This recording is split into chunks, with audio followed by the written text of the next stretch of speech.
সেদিন সকাল থেকে একদম ফন্ডেন্টের কাজ করছি কেকের জন্য।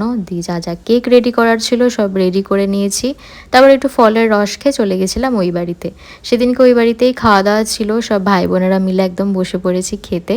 প্রথমেই ছিল ডাল ভাত, আলুর চিপস, মাছ ভাজা, তারপরে ছিল মাটন, ডাক বাংলো, আর এইটা রান্না করেছিলেন হচ্ছে এই মহিলা।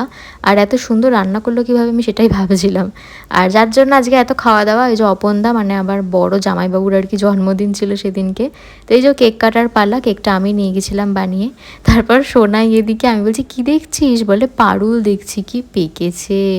দিয়ে বাড়ি এসে সন্ধ্যাবেলায় চা খেতে খেতে আমি দেখছিলাম বিগ বস, এটা মিস করা যাবে না।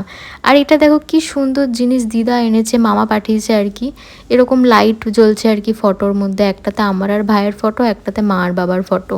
আমার হেবি কিউট লেগেছে দেখে এটা। আর সেদিনকে ছিল চন্দ্রগ্রহণ, তো 9:30টার মধ্যে সবাইকে ডিনার করে নিতে হবে, সন্ধ্যে থেকে ওই জন্য বেশি কিছু খাইনি। আর সাথে হাফ সিয়ে দেখছিলাম, ভাই জোর করে দেখায় আমাকে এটা।